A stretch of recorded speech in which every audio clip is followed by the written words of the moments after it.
Mehrama सिंधियाना news network जी reporter रज़ा अली सुमर मचियो PP Sindh council जे member town committee Sita जे chairman rice कंबर Ali लगारी social media ते चयो आहे त पीपी वारा कंहिंखे बि घटि वधि न आहिनि। ॻाल्हाईंदा हुन चयो त इहो बद इख़लाक़ इहो मुल्लो आहे न बुरड़ो, इहो ई सदाई बद इख़लाक़ी कंदो आहे न, इहो ई कंदो आहे।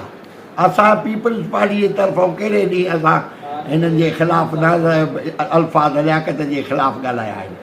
इहो सदाई मुल्लो कंदो आहे, इहो बुरड़ो, इहो पाण पातारीदार आहे। मां हिन तव्हांजे फ्लोर ते SP साहिब खे अर्ज़ु कंदुसि त हिन ते FIR दर्ज कयो।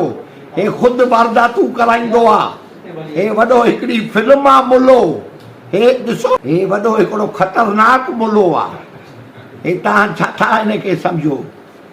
हे हुजे आहे न हींअर इरफान समो त हे के ॾींहं अंदरि हुजे हा। हे पाण चोरियूं थो कराए, पाण हर शइ थो कराए, वरी सभिनी खे वठियूं सभिनी खे गॾु कयूं वेठो आहे। पीपल्स पार्टी वारनि खे घटि वधि वेठो थो ॻाल्हाए। पीपल्स पार्टी वारा कॾहिं उहो मोहतरमा जा शीता आहिनि, भुटे साहिब जा शीता आहिनि, उहे कतई कॾहिं बि कंहिंखे घटि वधि न ॻाल्हाए। हुन वधीक चयो त पीपी वारा लियाकत जतोई खे घटि वधि न आहिनि ॻाल्हाईंदा। पीपी वारा मोहतरमा बेनज़ीर भुट्टो जा कारकुन आहिनि। मेहर में हिकु पाथारीदार ऐं वॾो दहशतगर्द आहे। जेकॾहिं SSP दादू इरफान साम्हूं हुजे हा त हू काठ में हुजे हा।